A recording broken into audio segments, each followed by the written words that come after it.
नमस्कार मित्रों, आज मैं आपको श्रावण मास महात्म्य का 12वां अध्याय सुनाने वाली हूँ।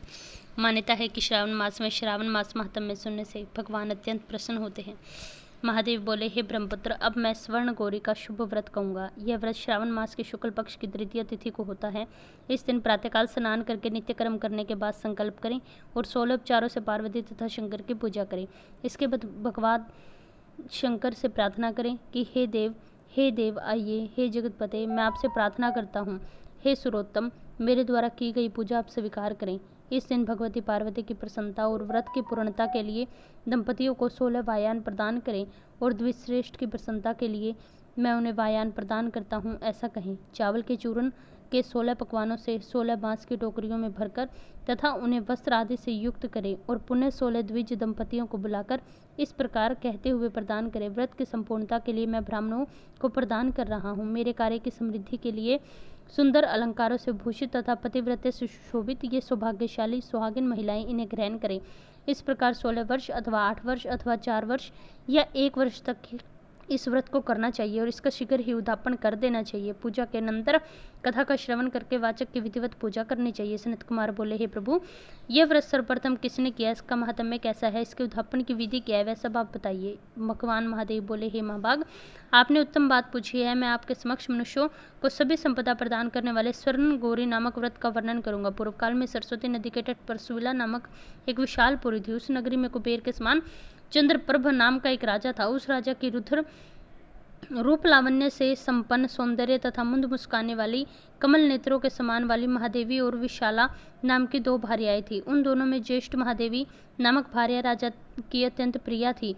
आखेट करने में आसक्त मन वाले राजा उस समय वन में गए और सिंहों, श्रद्धालुओं, शुकरों, वन्य भैंसों तथा हाथियों को मारकर प्यास से युक्त घोर वन में इधर उधर घूमने लगे। राजा ने उन वन में चकवा चकवी तथा बत्तकों से युक्त, भ्रमरों तथा पीकों से समन्वित और विकसित मल्लिका, चमेली, कुमुद तथा कमल के सुशोभित अप्सराओं का एक सुंदर सरोवर देखा।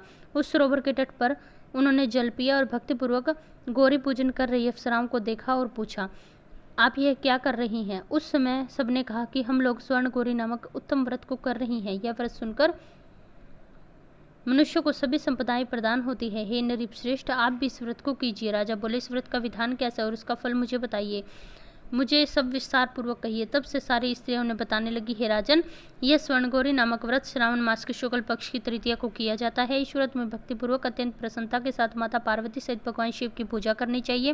पुरुष को 16 तारों के गांठ वाला डोरा अपने दाहिने हाथ में और स्त्रियों को 16 तारों के गांठ वाला डोरा अपने बाएं हाथ में या गले में धारण करना चाहिए। यह सब सुनने के बाद संयमचित होकर राजा ने भी इस व्रत को संपन्न किया और 16 धागों से युक्त डोरे को अपने दाहिने हाथ में बांध लिया। उन्होंने कहा, हे देवेश, मैं इस डोरे को बांधता हूँ, आप मेरे ऊपर प्रसन्न हो, मेरा कल्याण करें। इस प्रकार देवी का व्रत करके वे अपने घर को आए। राजा के हाथ में उस डोरे को देखकर ज्येष्ठ रानी महादेवी ने पूछा और सारी बात राजा ने उन्हें कह सुनाई। तो वे राजा के ऊपर कुपित हो उठी और राजा ने कहा, ऐसा मत करो, ऐसा मत करो। लेकिन रानी ने फिर भी उसे तोड़कर सूखे पेड़ के ऊपर फेंक दिया। उस डोरे के स्पर्श मात्र से ही वह सूखा पेड़ पल्लवों से युक्त हो गया। उसके बाद यह देखकर दूसरी रानी आश्चर्यचकित हो उठी और उसने उस वृक्ष पर गिरे हुए टूटे डोरे को उठाकर अपने बाएं हाथ में बांध लिया। उसी समय व्रत का महात्म्य से रानी राजा की अत्यंत प्रिय हो गई और ज्येष्ठ रानी व्रत के उपचार के कारण राजा से त्यक्त होकर दुखित होकर वन में चली गई। अपने मन में भगवती देवी का ध्यान करते हुए मुनियों के पवित्र आश्रम में निवास करने लगी। कहीं कहीं तो श्रेष्ठ मुनियों के द्वारा यह कहकर आश्रम से निकाल दी जाती कि हे पापिन, अपनी इच्छा से यहाँ से चले जाओ। इस प्रकार घोर वन में इधर उधर भ्रमण करती हुई वह अत्यंत खिन्न होकर एक स्थान पर बैठ गई। तब उसके ऊपर महादेवी ने कृपा की और समक्ष प्रकट होकर उससे कहा। उन्होंने देखकर रानी भूमि पर दंडवत प्रणाम करके उनकी स्तुति करने लगी। हे देवी, आपकी जय हो। हे देवी, आपको नमस्कार है। हे भक्तों को वर देने वाली आपकी जय हो। शंकर के वाम भाग में विराजने वाली आपकी जय हो।